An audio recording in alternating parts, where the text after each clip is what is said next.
नमस्कार दोस्तों, मैं प्रभात तिवारी और सार्थक क्लासेस में आप सभी लोगों का एक बार फिर से बहुत बहुत स्वागत है। दोस्तों एक बार फिर से हम बात करने वाले हैं सुपर हिट फास्ट रिवीजन सामान्य ज्ञान भाग, जो कि संबंधित है यूपीएसएससी या यूपीएचएससी असिस्टेंट प्रोफेसर विज्ञापन 51 से संबंधित ऐसे महत्वपूर्ण फैक्ट्स जो आपके एग्जाम के लास्ट मोमेंट में प्रिपरेशन के लिए बहुत ही महत्वपूर्ण साबित होने वाले हैं। और सच मानिए, अगर आप इस पूरी सीरीज का सही से अध्ययन कर लेते हैं तो आपको बहुत सारे क्वेश्चन मिलने वाले हैं आपके एग्जाम के दौरान। वीडियो में आगे बढ़ने से पहले दोस्तों, हमारे जो विभिन्न सोशल मीडिया प्लेटफॉर्म के लिंक है वो सभी इस वीडियो के डिस्क्रिप्शन बॉक्स में दे दिए, जैसे कि सार्थक classes Facebook page, Facebook group, Telegram etc।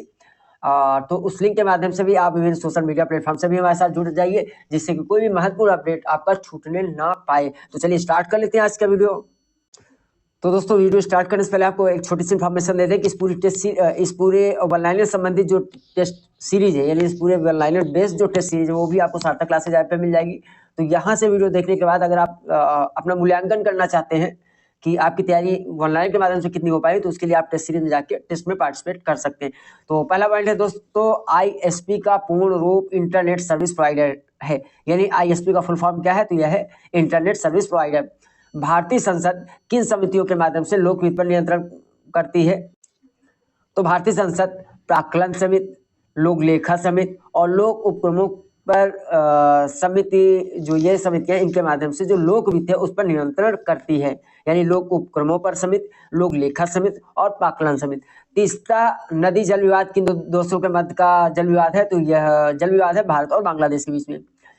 किस राष्ट्रीय उद्यान को टॉप स्ट्रीम के नाम से भी जाना जाता है, तो इंदिरा गांधी वन्य जीव अभ्यारण्य एवं राष्ट्रीय उद्यान जो कि तमिलनाडु में स्थित है, इसे टॉप स्ट्रीम के नाम से भी जाना जाता है। यह पश्चिम घाट का एक हिस्सा है जो अनामलाई पर्वत श्रृंखला पर समुद्र तल से लगभग 300 मीटर के ऊपर स्थित है।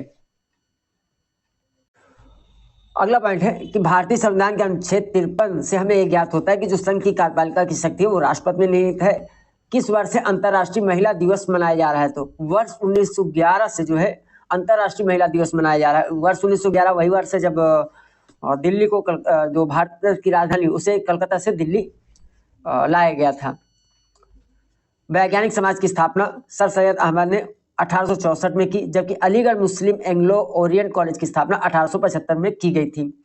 यानी जो मुस्लिम एंग्लो ओरिएंट कॉलेज है, इससे पहले ही वैज्ञानिक समाज की स्थापना ऑलरेडी की जा चुकी थी सर सैयद अहमद द्वारा 1864 में। अलग अलग ऋतुओं में दिन समय और रात समय में विभिन्नता का कारण क्या है, तो इसका कारण होता है पृथ्वी का सूर्य के चारों ओर दीर्घवृत्तीय रीति से परिक्रमण एवं पृथ्वी का नत अक्ष पर परिक्रमण। धम्म की व्याख्या संबंधित है अशोक के 11वां शिलालेख से। संविधान के किस अनुच्छेद में वर्णित है कि मंत्रिपरिषद लोकसभा के प्रति सामूहिक रूप से उत्तरदायी होगी, तो अनुच्छेद जो भारतीय संविधान का अनुच्छेद 75(3) है, 75(3), उसमें हमें इस बात का वर्णन मिलता है कि मंत्रिपरिषद लोकसभा के प्रति सामूहिक रूप से उत्तरदायी होगी।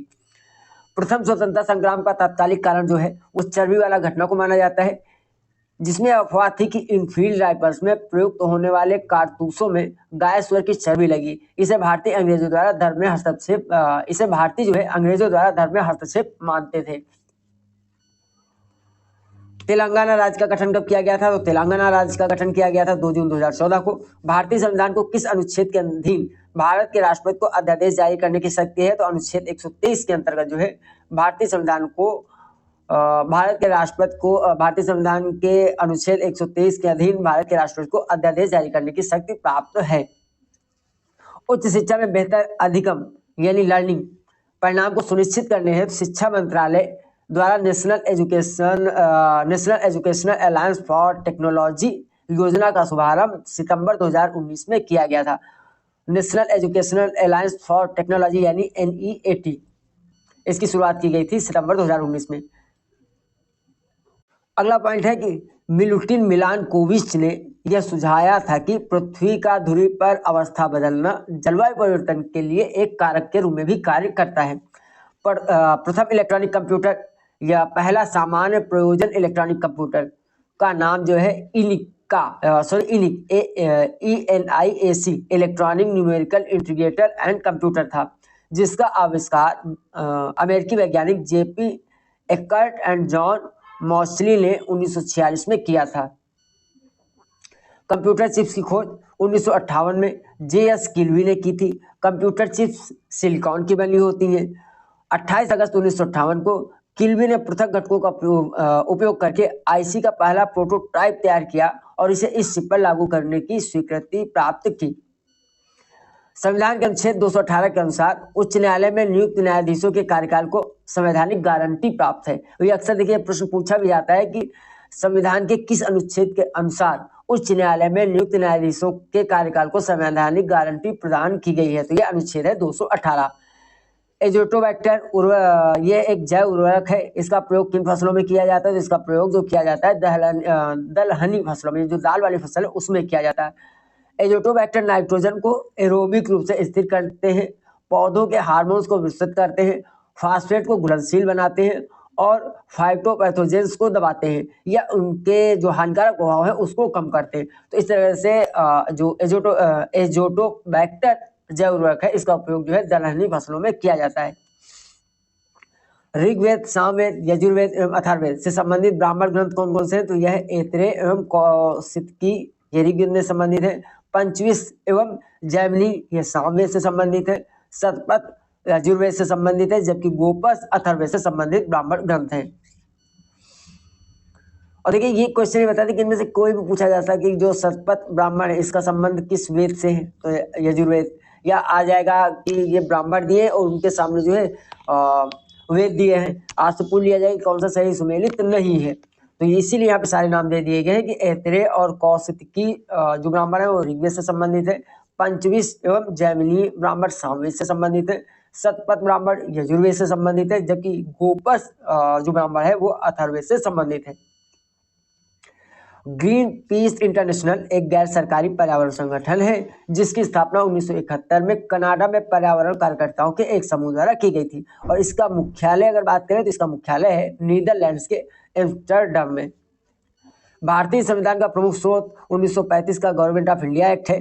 कंप्यूटर तथा इंटरनेट प्रयोग कर अनेक व्यक्तियों को अवांछित तथा अवैध रूप से भेजे गए संदेश उसको हम स्पैम कहते हैं। बाइनरी इकाई के आरंभिक एवं अंतिम अक्षरों से बने संक्षिप्त शब्द 0 और 1 को बिट कहा जाता है। बिट कंप्यूटर सूचना की सबसे छोटी इकाई होती है। कंप्यूटर संक्रियाओं में सामूहिक रूप से भाग लेने वाले 8 द्विधारी अंक होते हैं और इस प्रकार 8 बिटों से बनने वाले अक्षरों को हम बाइट कहते हैं। लाला लाजपत राय ने पंजाबी एवं विपिन चंद्र पाल ने न्यू इंडिया समाचार पत्र का संपादन और प्रकाशन किया था। यानी पंजाबी समाचार पत्र का संपादन आप जानते हैं कि लाला लाजपत राय जी ने किया था, जबकि न्यू इंडिया समाचार पत्र का संपादन विपिन चंद्र पाल ने किया था। रोवर्स कप किसके संबंधित है? फुटबॉल से संबंधित है। गांधी इरविन समझौता कब हुआ था? तो गांधी इरविन समझौता हुआ था 5 मार्च 1931 में। भारतीय राष्ट्रीय कांग्रेस के 1905 के बनारस अधिवेशन की अध्यक्षता गोपाल कृष्ण गोखले ने की थी। किसके अनुसार अशोक के राज्यकाल में बौद्ध धर्म की तृतीय संगीति हुई थी? यानी हमें इसका जिक्र कहाँ से मिलता है कि जिसमें हमें पता चलता है कि जो बौद्ध धर्म की तृतीय संगीत है उसका आयोजन अशोक के समय में हुआ था। तो इसकी जानकारी हमें मिलती जो सिंगली अनुसूतियां उससे दीपवंश और महावंश के अनुसार। देखिए दीपवंश और महावंश ये दोनों ही जो है सिंगली अनुसूतियां हैं और इसके अनुसार हमें पता चलता है कि जो बौद्ध धर्म की तृतीय संगीत है उसका आयोजन अशोक के राज्य के काल मतलब अशोक के कार्यकाल में हुआ था। स्वतंत्रता हमारे जीवन का उद्देश्य है और हिंदू धर्म ही इन उद्देश्यों की पूर्ति करेगा। ये किसका कथन है? तो यह कथन है अरविंद घोष का। मालवा पठार का प्रारंभ जो है नर्मदा घाटी के उत्तर में विंध्याचल श्रेणी से माना जाता है या होता है। स्वामी दयानंद सरस्वती द्वारा हिंदू धर्म को प्रतिष्ठित करने के लिए 10 सिद्धांतों की स्थापना की गई थी। भारत में राष्ट्रीय आय के प्राकलन की सर्वोच्च संस्था कौन है? तो केंद्रीय सांख्यिकी संगठन है। देखिए मैं आपको बता दूं चूंकि वन लाइनर फैक्ट्स है, फास्ट रिवीजन है, एग्जाम से पहले ये मान के चला जा रहा है कि जो आपके एग्जाम पे ओरिएंटेड इंपॉर्टेंट पॉइंट है उनको किसी तरीके से कवर किया जा सके, इसलिए यहाँ पे मैं बहुत ज्यादा डिटेल में फैक्ट्स लेके नहीं आया हूँ। हालांकि अगर किसी पॉइंट में आपको अधिक जानकारी की जरूरत है, आपको डिटेल्स चाहिए तो आप हमें कमेंट कर सकते हैं। नेक्स्ट उसका मैं अलग से वीडियो बना दूंगा और आप चाहें तो गूगल भी कर सकते हैं, ये आपके ऊपर डिपेंड है। ठीक है। भारत में मौद्रिक नीति का निर्माण कार्य किसके द्वारा संपादित किया जाता है? तो ये आरबीआई यानी रिजर्व बैंक ऑफ इंडिया के द्वारा किया जाता है। भारतीय संविधान के किस अनुच्छेद में उच्चतम एवं उच्च न्यायालय के न्यायाधीशों को उनके पद से हटाए जाने की प्रक्रिया वर्णित है? तो जो भारतीय संविधान का अनुच्छेद 124(4) है वह संबंधित है उच्चतम और उच्च न्यायालय के न्यायाधीशों को उनके पद से हटाए जाने के संबंध में। उत्तरीय अक्षांश या जिसे अमूमन हम कर्क रेखा कहते हैं, भारत को 2 बराबर भागों में बांटती है। और कर्क रेखा से होकर कुल कितने 8 कर्क रेखा भारत के कुल कितने राज्यों से होकर गुजरती है? तो जो कर्क रेखा भारत के 8 राज्यों से होकर गुजरती है। और ये 8 राज्य कौन कौन से हैं? गुजरात, राजस्थान, मध्य प्रदेश, छत्तीसगढ़, झारखंड, पश्चिम बंगाल, त्रिपुरा और मिजोरम। और ये अक्सर क्वेश्चन पूछ लिया जाता है कि निम्नलिखित में से किस राज्य से होकर कर्क रेखा नहीं गुजरती है? मौर्य काल में किस सिक्कों को पढ़ के नाम से भी जाना जाता था? तो मौर्य काल में जो चांदी के सिक्के होते थे उन्हें पढ़ के नाम से जाना जाता था। महात्मा बुद्ध के दर्शन तथा सिद्धांतों में विश्वास करने वाला संप्रदाय हीनयान था या हीनयान है। विलियम फोर्ट्स स्थित है कोलकाता, पश्चिम बंगाल में। भारतीय संविधान जम्मू कश्मीर को विशेष दर्जा प्रदान करता था अनुच्छेद 370 के अनुसार, जिसे समाप्त कर दिया गया है। किस तिथि को यह समाप्त किया गया था? आप कमेंट कीजिएगा। धन विधेयक केवल लोकसभा में तथा राष्ट्रपति की संस्तुति पर प्रस्तावित किया जा सकता है। किसको अधिकार है कि वह न्यायाधीशों की संख्या को निश्चित करे? तो यह अधिकार संसद को होता है कि वो जो भी न्यायाधीश है उनकी संख्या का निर्धारण करे। माल और सेवाओं की कीमतों में गिरावट को तकनीकी रूप से अपस्फीति कहा जाता है या फिर अपस्फीति के नाम से जाना जाता है। राष्ट्रीय शैक्षिक अनुसंधान एवं प्रशिक्षण परिषद NCERT की स्थापना हुई थी 1961 में। स्वामी दयानंद सरस्वती द्वारा 1875 में मुंबई में आर्य समाज की स्थापना की गई थी और 1877 को इसका मुख्यालय जो है लाहौर में बनाया गया था। 75 में स्थापना कर दी गई थी और इसके मुख्यालय को 2 वर्ष बाद लाहौर में बनाया गया था। डॉक्टर भीमराव अंबेडकर ने वर्ष 1924 में मुंबई में बहिष्कृत हितकारिणी सभा की स्थापना की थी। भारतीय राष्ट्रीय कांग्रेस के नागपुर अधिवेशन यानी 1920 में जो हुआ था नागपुर अधिवेशन, उसकी अध्यक्षता जो किसने की थी? तो की थी सी विजय राघव चिरियाल ने। अगला पॉइंट है बांग्लादेश की सीमा कितने राज्यों से लगी हुई है? तो बांग्लादेश की सीमा 5 भारतीय राज्यों से लगी हुई है और ये 5 भारतीय राज्य कौन है? पश्चिम बंगाल, असम, मेघालय, त्रिपुरा और मिजोरम। और बांग्लादेश तो वैसे भी काफी चर्चा में है तो इंपॉर्टेंट भी बन सकता है, क्वेश्चन पूछा भी जा सकता है। राष्ट्रीय उद्यानों में आनुवांशिक विविधता का रख रखाव किया जाता है इन सीटू संरक्षण द्वारा, यानी इन सीटू संरक्षण द्वारा जो राष्ट्रीय उद्यान है उसमें आनुवांशिक की विविधता का रख रखाव किया जाता है। अब एक्स सीटू है क्या? इन सीटू की बात कर लिया पहले हमने, तो अब ये अगला पॉइंट बन रहा है कि एक्स सीटू संरक्षण क्या है। ठीक है, तो एक्स सीटू संरक्षण एक ऐसी प्रक्रिया जिसके द्वारा वनस्पतियों एवं जानवरों की विलुप्त प्राय प्रजातियों का संरक्षण किया जाता है।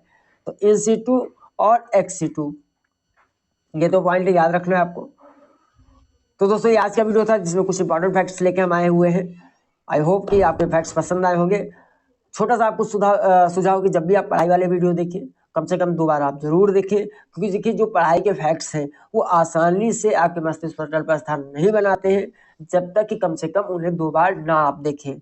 तो एग्जाम में अगर आप चाहते हैं कि आपको बेहतर करना है तो कुछ चीजें तो आपको करनी होंगी, जैसे कि जो पढ़ने वाले वीडियो कम से कम उनको आप 2 बार देखिए। रिवीजन और प्रैक्टिस पे विशेष आप ध्यान दीजिए। और हमारा ये प्रयास है कि अपने विभिन्न जो हमारे सोशल मीडिया प्लेटफॉर्म है उनके माध्यम से हम आपकी लगातार मदद कर सके। तो इन सभी इस तरह के जितने भी हमारे सोशल मीडिया प्लेटफॉर्म लिंक है, चाहे आपको फेसबुक पेज हो, फेसबुक ग्रुप हो, टेलीग्राम हो, इन सबके लिंक आपको डिस्क्रिप्शन बॉक्स में मिल जाएंगे। तो अगर अभी तक भी आप उनके साथ नहीं जुड़े तो आप बिल्कुल इस वीडियो के डिस्क्रिप्शन में जाके इन सबसे आप जुड़िए और हो सके तो इन सारे लिंक को अपने दोस्तों के साथ शेयर और साझा भी कीजिए। तो दोस्तों आज के वीडियो में इतना ही, हम आपसे फिर मिलते हैं अगले वीडियो में कुछ नई जानकारी के साथ। तब तक के लिए नमस्कार।